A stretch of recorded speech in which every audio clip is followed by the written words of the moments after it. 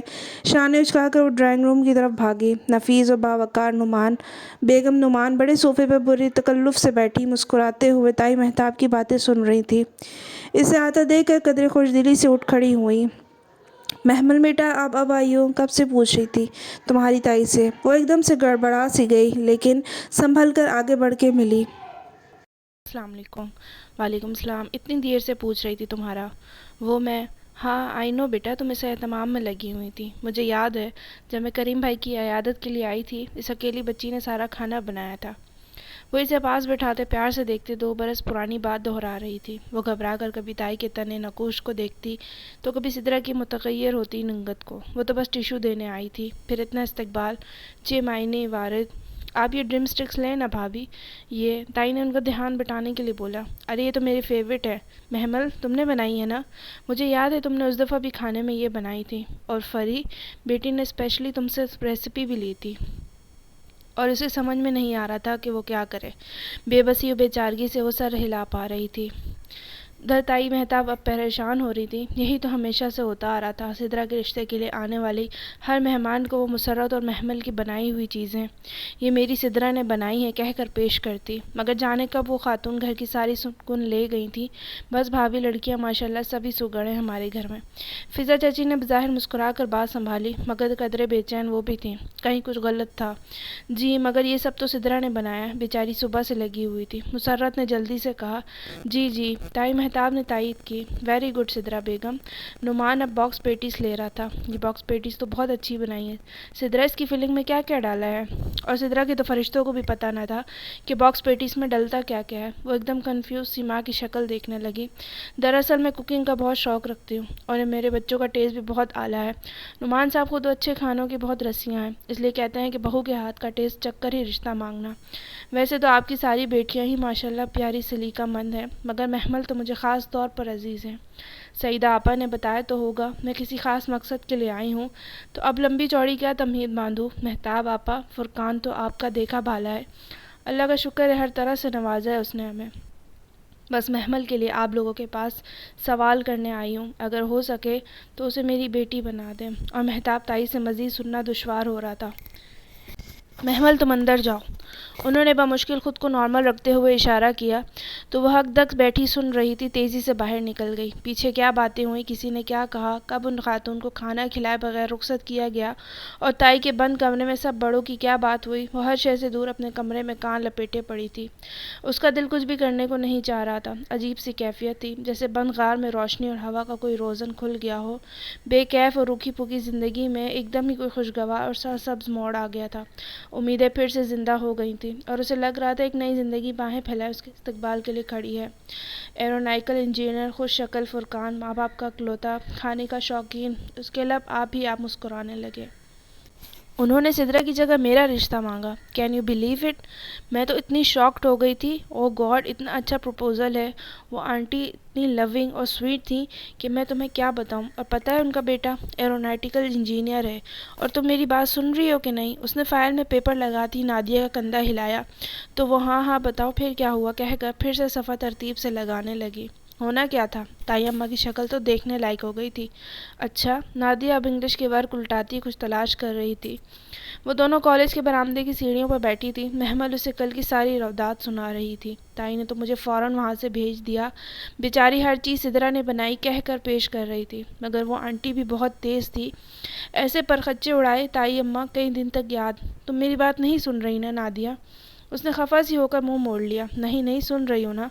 Nadia نے بوکھلا کر file ایک طرف سیڑھی پر رکھی، مگر وہ منہ موڑے بیٹھی رہی۔ اچھا بتاؤ نا، تو وہ صاحب میکینیکل انجینئر ہے۔ میں 2 گھنٹے بک بک کر کے تھک گئی ہوں کہ وہ ایرونائکل انجینئر ہے۔ تم اگر سن لیتی تو یہ سوال نہ کرتی، مگر تم اپنی فائل جوڑی جا رہی ہو۔ وہ بیگ اٹھا کر اٹھی تو نادیہ بھی ساتھ میں اٹھی۔ ارے ناراض تو نہ ہو۔ نہیں یار، سیریسلی ناراض نہیں ہوں۔ مجھے یاد آیا مجھے میڈم مصباح سے ملنا تھا ایک کام کے لیے۔ میں تھوڑی دیر تک آتی ہوں، محمل نے بظاہر مسکرا کر کہا اور مڑ کر چل دی۔ جب وہ تیز تیز سر جھکائے چلتی تھی تو اونچی پونی ساتھ ساتھ ہی ادھر ادھر جھولتی بہت اچھی لگتی تھی۔ چند قدم دور اس نے مڑ کر نادیہ کو دیکھا۔ نادیہ بہت آرام اور انہماک سے بیٹھی اپنی فائل میں کچھ رکھ رہی تھی۔ وہ تعصب سے آگے کو چلنے لگی۔ کتنی جلدی نادیہ نے اس کی سو کالڈ بیسٹ فرینڈ نے اس کی اس آخری بات پر یقین کر لیا، جیسے وہ واقعی ناراض نہیں ہے۔ حالانکہ وہ جانتی تھی کہ گھر میں اماں اور کالج میں وہ تھی جن سے وہ دل کی ہر بات شیئر کرتی تھی، مگر دونوں بے توجہی سے سنتی تھیں۔ کبھی کام میں مصروف ہوں ہاں کہہ دیا تو کبھی سنا ہی نہیں۔ اس دنیا میں کوئی بھی نہیں ہے۔ وہ سامنے والے برآمدے کی ایک ستون سے ٹیک لگا کر بیٹھ گئی اور اداسی سے سامنے لان کے سبزے کو دیکھا۔ سنہری اور چمکیلی صبح ہر جانب بکھری تھی۔ گھاس پر ٹولیوں کی شکل میں سفید یونیفارم میں لڑکیاں بیٹھی تھیں، کوئی کھانے پینے اور کوئی گپ شپ میں مصروف تھی۔ سب کی اپنی اپنی دنیا تھی اور وہ ان میں مگن تھی۔ کیا یہی زندگی ہوتی ہے، یا کیا اس کی زندگی جیسی مشکل زندگی کسی اور کی نہ تھی؟ اس نے آزادگی سے سوچا تھا، کیا مجھے کبھی وہ خوشیاں نہیں ملیں گی جو میں چاہتی ہوں؟ بڑا سا گھر، دولت، اثر و رسوخ، محبت کرنے والی لائف پارٹنر، کیا یہ سب ایک ساتھ میرے قدموں میں ڈھیر ہو سکتا ہے؟ اس نے ستون سے سر ٹکا کر آنکھیں موند لی۔ بند پلکوں پر سنہرے خواب اترنے لگے تھے۔ وہ ایروناٹیکل انجینئر یا فواد، ان میں سے کسی کی بھی بیوی بن جاؤں تو سب کچھ میرا ہو سکتا ہے، سب کچھ میرے قدموں میں ڈھیر ہو سکتا ہے۔ بلندی، ہر چیز کی بلندی۔ جو وہ عملیات کر لیتا ہے وہ دنیا پر راج کرتا ہے۔ کچھ ایسا ہو کہ تمہیں تنگ کرنے والے لوگ تمہارے آگے پیچھے پھرنے لگے۔ مال و دولت تم پہ نچھاور ہو، تمہارا محبوب تمہارے قدموں میں آ گرے، اور اگر میں ایسا کچھ تمہیں دے دوں تو… اس نے جھٹکے سے آنکھیں کھولیں۔ ایک دم ہی وہ ساری باتیں اور اس سیاہ فام لڑکی کی چمکیلی باتیں یاد آئی تھیں۔ تم سب کو مٹھی میں کر کے ساری دنیا پہ راج کرو، کیا تم یہ نہیں چاہتی؟ اس نے گھبرا کر ادھر ادھر دیکھا۔ یوں لگتا تھا وہ لڑکی اپنی بھید بھری آواز میں اس کے پاس ہی بول رہی تھی۔ پتہ نہیں کیا کروں۔ اس کا دل زور زور سے دھڑک رہا تھا۔ ایک لمحے کو اس نے وہ کتاب اس سے مانگنے کا سوچا، مگر دوسرے ہی پل خوف کا غلبہ طاری ہو گیا۔ نہیں، پتہ نہیں کون سا سفلی عمل ہے اس کے پاس، میں ان کاموں میں نہیں پڑوں گی۔ آغا جان کو معلوم ہوا تو ٹانگیں توڑ دیں گے میری۔ وہ خود کو سرزنش کرتی فائل اور بیگ سنبھالے اٹھ کھڑی ہوئی۔ اسے اب اس سیاہ فام لڑکی سے کوئی بات نہیں کرنی تھی، بس اس نے فیصلہ کر لیا تھا۔ البتہ دل کے کسی چھپے خانے میں اس کتاب کو پانے کی خواہش نے بھی خاموشی سے سر اٹھانا شروع کر دیا تھا۔ ان دنوں مسرت بہت خوش رہنے لگی تھی اور وہ ان کو دیکھ دیکھ کر خوش ہوتی تھی۔ پتہ ہے محمل، بہت اچھے لوگ ہیں یہ۔ نعمان بھائی بھلے مانس انسان ہیں، اور ان کا بیٹا تو بہت ہی خوب روح ہے۔ اللہ نے ہماری سن لی، وہ ضرور ہم پہ رحم کرے گا۔ وہ کبھی کبھی بیٹھ کر ان کو بتانے لگ جاتی تو وہ خاموشی سے مسکراہٹ دبائے سر جھکائے سب سنتی چلی جاتی۔ اب تو گھر کے کام بھی آرام سے کر دیتی۔ کچھ دن سے تائی کو جواب دینے بھی چھوڑ دیے تھے۔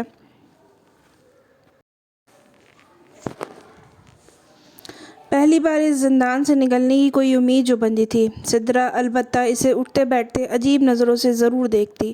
محمل پرواہ نہ کرتی، مگر اس روز تو حد ہی ہو گئی۔ وہ شام کی چائے ٹرالی دھکیلتی لان میں لائی تو سدرا نے ایک دم ہی اسے دیکھ کر منہ پھیر لیا۔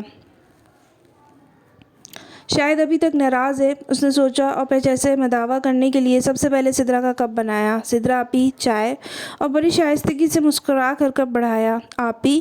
میں تمہاری آپی لگتی ہوں؟ سدرا نے کپ لیتے لیتے زور سے پٹک دیا۔ گرم ابلتی چائے محمل کے گھٹنے پر گری۔ وہ بلبلا کر اٹھ کھڑی ہوئی۔ کپ گھاس پہ جا گرا۔ یوں لوگوں کے سامنے آپی کہہ کر تم یہ ظاہر کرتی ہو میں بوڑھی ہو گئی ہوں؟